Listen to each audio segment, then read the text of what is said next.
Good morning students. आज हम dark reaction का रिमेनिंग पार्ट कंप्लीट करेंगे। डार्क रिएक्शन को वैसे तो साइकिल में दिया हुआ है बुक में, लेकिन मैंने समझाने के लिए उसके जो स्टेप हैं कि उसमें हो क्या रहा है एक्चुअल में, तो 4 भागों में डिवाइड कर दिया था। 2 स्टेप हमने पिछली क्लास में पढ़ लिए थे, जिसमें पहला स्टेप था कार्बोक्सिलेशन और दूसरा स्टेप था रिडक्शन। आज हम पढ़ेंगे तीसरा स्टेप, जो कि है formation of sugar. Third step में क्या होता है कि जो PgAl है, जो कि बना रिडक्शन से 3-फॉस्फोग्लिसरल्डिहाइड, वो डाईहाइड्रोक्सी एसीटोन फॉस्फेट जो सेकेंड स्टेप में आइसोमराइजेशन के द्वारा बनता है, इसके दोनों के जो मॉलिक्यूल हैं वो एक एक मॉलिक्यूल थर्ड स्टेप में जाते हैं और फॉर्मेशन ऑफ शुगर के लिए आगे के लिए रिएक्शन होती है। यहाँ पर जो एंजाइम है वो एल्डोलेज है और एल्डोलेज की प्रेजेंस में दोनों मॉलिक्यूल फॉस्फोग्लिसरल्डिहाइड और डाईहाइड्रोक्सी एसीटोन फॉस्फेट ये बनाते हैं फ्रक्टोज 1,6 डाईफॉस्फेट। और फ्रक्टोज 1,6 डाईफॉस्फेट अगर इसको वो मिल जाए, आइसोमरेज एंजाइम मिल जाए, तो नहीं, फ्रक्टोज 1,6 डाईफॉस्फेट जो है उसको फॉस्फेटेज एंजाइम मिलेगा पहले, और वो कन्वर्ट होगा फ्रक्टोज 6 फॉस्फेट में और फॉस्फोरिक एसिड बनेगा। अब फ्रक्टोज 1,6 फॉस्फेट को यदि आइसोमरेज एंजाइम मिल जाए तो ग्लूकोज 6 फॉस्फेट में कन्वर्ट हो जाता है, और ये ग्लूकोज 6 फॉस्फेट फॉस्फेटेज एंजाइम की हेल्प से ग्लूकोज बना देता है। तो हमारा जो थर्ड स्टेप है कि शुगर का निर्माण, हमारा पर्पस जो है वो यहाँ पर इस तरह से पूरा हो जाता है और शुगर बन जाती है। ये जो फ्रक्टोज 1,6 डाईफॉस्फेट ग्लूकोज बनाता है, ये इसको बोलते हैं रिवर्स ग्लाइकोलिसिस। ग्लाइकोलिसिस हम कहाँ पढ़ेंगे? हम रेस्पिरेशन में पढ़ेंगे। तो जो रेस्पिरेशन में ग्लाइकोलिसिस के स्टेप हैं उसको उल्टा कर दो। तो कभी कभी ऐसा भी कहा जाता है कि रेस्पिरेशन और फोटोसिंथेसिस एक दूसरे से अपोजिट हैं, है ना। उसमें जो होता है उसका उल्टा आपको प्रकाश संश्लेषण में दिखेगा। तो जब दोनों टॉपिक्स कंप्लीट हो जाएंगे तब आप उसको कंपेयर करके अंदर अपने दिमाग में फिट करके समझ सकोगे। तो यहाँ पर रिवर्स ग्लाइकोलिसिस द्वारा फ्रक्टोज 1,6 डाईफॉस्फेट ग्लूकोज का निर्माण कर दे रहा है। अब हम आते हैं अगले स्टेप में, और वो है फॉर्मेशन रीजनरेशन ऑफ रिबोल्यूस डाईफॉस्फेट। चौथा स्टेप इसलिए इम्पॉर्टेंट है कि रिबोल्यूस डाईफॉस्फेट जो है वो CO2 एक्सेप्टर है, जो कार्बन डाइऑक्साइड जैसे ही एंटर होती है स्टोमेटा के थ्रू, उसको सबसे पहले वेलकम करता है, उसको पकड़ लेता है, तभी प्रक्रिया आगे शुरू हो पाती है। तो डार्क रिएक्शन की शुरुआत में रिबोल्यूस डाईफॉस्फेट, या किसी किसी बुक में RUBP भी लिखा है, रिबोल्यूस बाईफॉस्फेट एक ही है वो, तो उसका रीजनरेशन होना जरूरी है, क्योंकि एक बार वो यूज्ड अप हो गया उसके बाद वो ख़त्म हो गया, तो अब अगली CO2 को कौन पकड़ेगा, तो इसलिए यहाँ पर रीजनरेशन होता है। तो फोर्थ स्टेप थोड़ा लेंदी है, थोड़ी रिएक्शंस ज़्यादा हैं, लेकिन इम्पॉर्टेंट है, और आपको डार्क रिएक्शन अगर अटेम्प्ट करना है तो ये रिएक्शंस आपको लिख लिख कर लर्न करनी पड़ेंगी। तो रीजनरेशन रिबोल्यूस डाईफॉस्फेट का, उसमें दो मॉलिक्यूल फॉस्फोग्लिसरल्डिहाइड और डाईहाइड्रोक्सी एसीटोन फॉस्फेट के एल्डोलेस एंजाइम की प्रेजेंस में बना देते हैं फ्रक्टोज 1,6 डाईफॉस्फेट। और फ्रक्टोज 1,6 डाईफॉस्फेट को यदि फॉस्फेटेज एंजाइम उपस्थित है तो वो फ्रक्टोज 6 फॉस्फेट में बदल देता है। ये जो फ्रक्टोज 6 फॉस्फेट अगली रिएक्शन में फिर से PgAl के साथ ट्रांसकीटोलेज एंजाइम की प्रेजेंस में बनाता है 2 नए कंपाउंड। कौन कौन से कंपाउंड हैं? इरिथ्रोस 4 फॉस्फेट और जाइलोलोज 5 फॉस्फेट। तो ये 2 नए नाम आ गए। अब इरिथ्रोस 4 फॉस्फेट फिर डाईहाइड्रोक्सी एसीटोन फॉस्फेट के मॉलिक्यूल से 2 मॉलिक्यूल से मिलकर एल्डोलेज एंजाइम की उपस्थिति में बनाता है स्यूडो हेप्ट्यूलोज 1,7 डाईफॉस्फेट। पानी निकलेगा।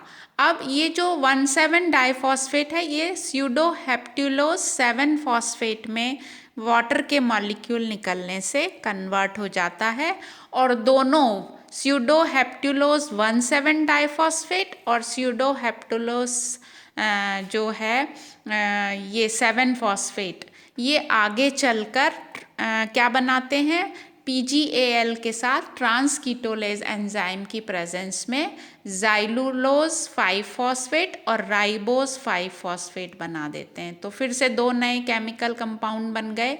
इन दोनों का मतलब रिवर्सिबल रिएक्शन 2 एंजाइम इम्पॉर्टेंट आपको याद रखने हैं, फॉस्फोपेंटो एपीमरेज मिल जाए और फॉस्फोपेंटो आइसोमरेज की प्रेजेंस में ज़ाइलुलोज तो बदलता है राइबुलोज में 5 फॉस्फेट में और राइबोज 5 फॉस्फेट बन जाता है राइबुलोज 5 फॉस्फेट। तो दोनों बना रहे हैं राइबुलोज 5 फॉस्फेट। अब ये जो मॉलिक्यूल बने ये दोनों ये टोटल बनते हैं 6 मॉलिक्यूल। मॉलिक्यूल लेवल पर अगर आप किसी बुक में देख सकते हैं कि कितने मॉलिक्यूल का क्या हुआ, तो दोनों ने, एक ने 2 मॉलिक्यूल बनाए ज़ाइलुलोज ने और राइबोज ने 4 मॉलिक्यूल बनाए और दोनों मिल गए 6 मॉलिक्यूल। तो राइबुलोज 5 फॉस्फेट के 6 मॉलिक्यूल ATP लेकर, जो कि हिल रिएक्शन से बनता है ATP, असिमिलेटरी पावर है जो रिड्यूसिंग पावर है, वो राइबुलोज 5 फॉस्फेट काइनेज की प्रेजेंस में एंजाइम में सीधे बना देगा राइबुलोज डाईफॉस्फेट जो कि CO2 एक्सेप्टर है। तो इस प्रकार से रीजनरेशन पुनः निर्माण होता रहता है और डार्क रिएक्शन कंप्लीट होती है स्ट्रोमा में। डार्क रिएक्शन को ओवरऑल लिखना हो तो नीचे मैंने आपको शो किया है कि 6 कार्बन के कंपाउंड कार्बन डाइऑक्साइड के मॉलिक्यूल और 12 NADPH और 18 ATP रिड्यूसिंग पावर से 6 कार्बन डाइऑक्साइड के मॉलिक्यूल वाटर की प्रेजेंस में बना देते हैं ग्लूकोज का एक मॉलिक्यूल बनता है केवल, और 12 NADP बनेंगे, 18 ADP, 18 इनऑर्गेनिक फॉस्फेट और 6 पानी के अणु भी मिलते हैं।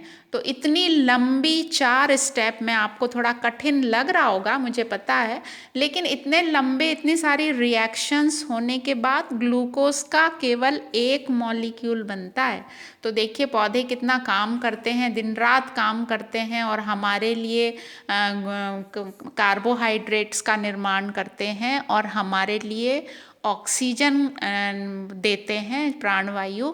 तो अब डार्क रिएक्शन आज इस तरह से 4 स्टेप में कि कौन से स्टेप में क्या हुआ उसको समझाने की कोशिश की है। आपको जैसा इजी लगे, अगर आपको साइकिल इजी लगता है तो आप उस तरह से कर सकते हैं।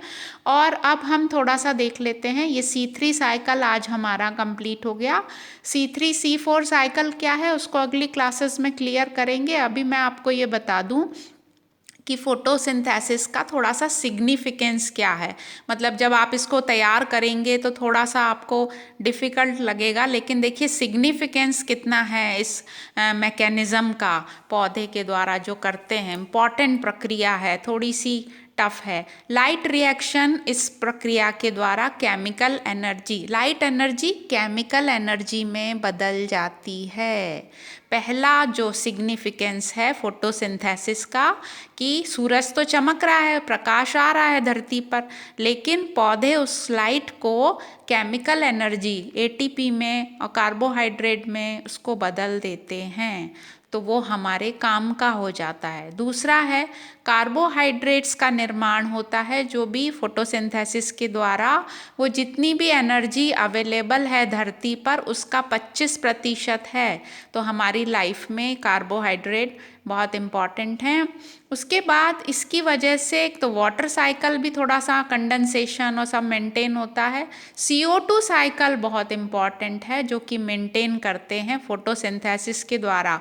देखिए जो ग्रीन हाउस इफेक्ट हम लोग पढ़ते हैं वो अर्थ का टेम्परेचर बढ़ता जा रहा है। क्यों बढ़ता जा रहा है? क्योंकि कार्बन डाइऑक्साइड का कंसंट्रेशन राइज हो रहा है, उससे अर्थ का टेम्परेचर बढ़ रहा है। तो CO2 जो है उसको सब लोग छोड़ रहे हैं, एनिमल्स भी श्वसन के द्वारा छोड़ रहे हैं, हम भी श्वसन के द्वारा छोड़ रहे हैं।